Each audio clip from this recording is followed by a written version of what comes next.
President Trump just unleashed a series of new tariffs and started a trade war. Today I'm going to explain why he did that and how it could impact you. Make sure that you stay all the way until the end of this video because I'll be answering a question from one of my subscribers that you're going to want to see. Without further ado, let's dive in. All right, guys, we got some new tariffs. Trump announced that he would be launching several new tariffs in early February, and these tariffs include 25% for imports from Mexico and Canada, and an extra 10% tariff to Chinese imports on top of the tariffs that were already there. Trump said that he targeted Mexico and Canada for tariffs because he is fed up with the flow of illegal immigrants and narcotics. What narcotics you're talking about? Fentanyl. Fentanyl has been the issue in America, in this country, for years. Here's why things are getting a little bit tricky. Oftentimes, when you add tariffs to another country, they simply respond to your tariffs with tariffs of their own. In fact, Canadian Prime Minister Justin Trudeau immediately responded to Trump's new tariffs by threatening to launch a new 25% retaliatory tariff on $155 billion worth of U.S. goods, beer, wine, appliances, and lumber, to name a few. But within days of threatening to add that 25% tariff, Trump agreed to pause the tariff for 30 days. Why? Because Justin Trudeau promised to devote an additional 200 million Canadian dollars of funding for border security, and he decided to appoint a fentanyl czar tasked with curbing the flow of fentanyl across the border into the United States. So it appears that by threatening to add a 25% tariff on Canadian goods, Trump got one of the things that he wanted the most, which was Canada to put more effort into securing the border. But it's important to remember that roughly 75% of Canada's exports go to the United States, whereas only 17% of Americans' exports go to Canada. This means that Canada would likely suffer more in a trade war because it is more dependent on the American market. So due to the size of its economy and its strong consumer base, the United States has tremendous negotiating power when it comes to these tariffs. The president of Mexico,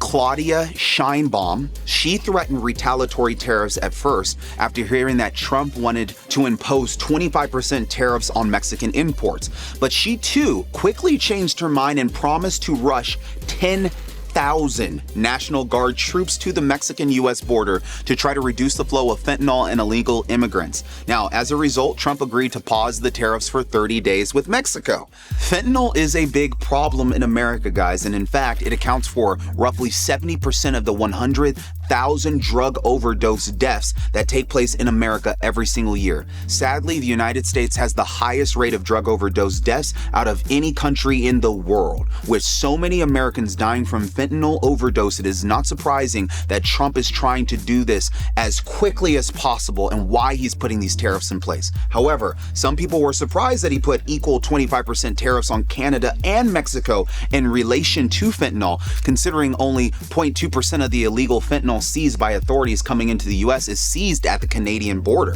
You see, the vast majority of it is being seized at the Mexican border. But although Trump temporarily paused the tariffs on both Mexico and Canada, the tariffs on China were not paused. You see, the Chinese government threatened to challenge Trump's new tariff in the World Trade Organization, claiming that the tariffs violated the WTO rules, the World Trade Organization rules. Also, on Monday, February 10th, President Trump imposed a 25% tariff on all steel and aluminum imports into the U.S. with no exceptions. So both Canada and Mexico import steel and aluminum into the United States. So even though President Trump paused his other tariffs for Canada and Mexico, there's still that 25% tariff on steel and aluminum products from all of these countries I just mentioned. So things are definitely heating up in the world of international trade.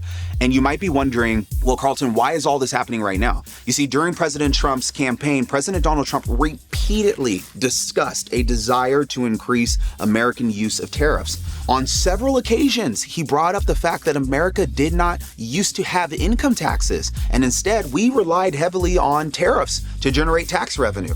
Income taxes were only created in 1913 through the 16th Amendment. That wasn't that long ago. Tariffs are taxes on imports from other countries. Importers have to pay the tariffs, but to do this usually raises the prices of goods that they sell in the American market, passing the cost on to American consumers. However, tariffs can make foreign goods less competitive compared to American-made goods that do not have tariffs. Some people believe that tariffs are the perfect solution for taxation in America and would allow us to get rid of income taxes eventually, but others believe that they are nothing more than another form of inflation and will cause further economic hardship to the American people. Question: what do you believe? Comment below. Let's talk about where Trump stands. Trump recently spoke about tariffs at the GOP retreat at the Trump property in Miami, Florida. Now, in this speech, he referred to the word tariffs as the fourth most beautiful word in the dictionary, behind only God, religion, and love. He went on to say it's time for America to return to the system that made us richer and more powerful than ever before.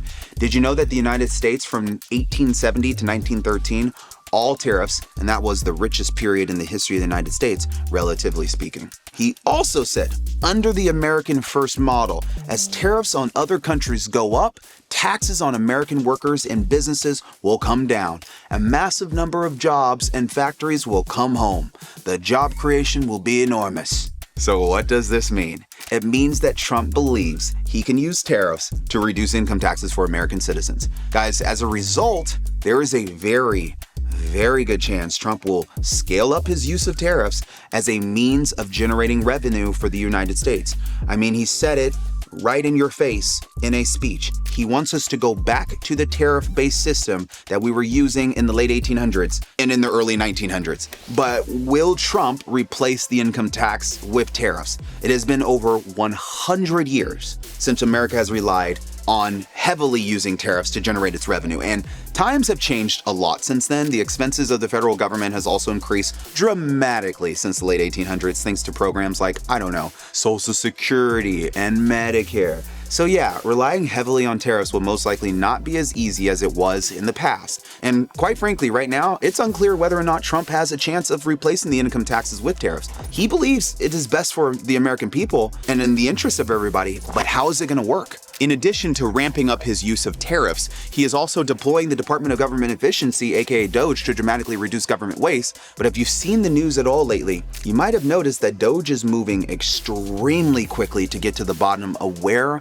the federal government's money is going. Trump is trying to reduce the burden of income taxes for Americans while creating more fiscally responsible government officials and seeking alternative forms of funding the government. It's possible that all of these things could result in Americans getting to keep more of their hard-earned money, which is what Karlton Dennis cares about, but it could come at the expense of irritating many of our trade partners. However, Trump has already been transparent about wanting to put America first. Trump seems poised to take full advantage of Americans' massive consumer base to use tariffs to negotiate the most favorable trading terms and diplomatic agreements possible for Americans and the citizens that live here. He also has gotten some interesting results through using tariffs as a negotiating tool. Besides the added border security that he negotiated with Canada and Mexico, he was already using tariffs to negotiate with Colombia as well.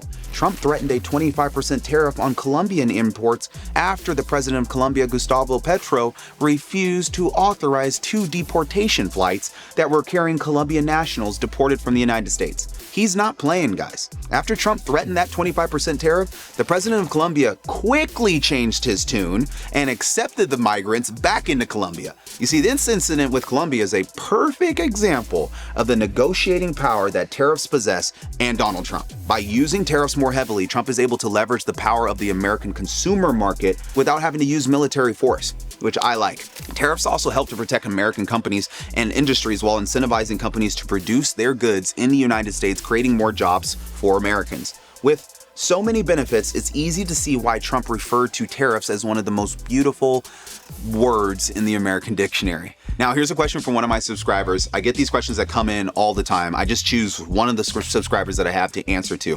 However, before I do so, I want to remind all of you guys to sign up for the Tax-Free Wealth Challenge. This event is one of the largest digital tax conferences in the world. It takes place from March 10th through March 14th. Over the course of these 5 days, I'll teach you some of the absolute best tax strategies that are favored by the top 1% of income earners. These tax strategies have the power to reduce your tax bill by 50, upwards to 100%. I've seen it happen. You can attend this event digitally from anywhere in the world. Tickets are selling out fast. I would highly recommend you sign up as a VIP so you have the opportunity to get on and do Q&A with me. You'll get all the tax information you're looking for during the event. Now, back to the subscriber question that just came in. This question was asked by Buso Magic 6369 on my If I Wanted to Become a Millionaire in 2025 video. The question was, I'm in the real estate business. What is the best way to keep buying and renting? HELOC and expertise is highly appreciated.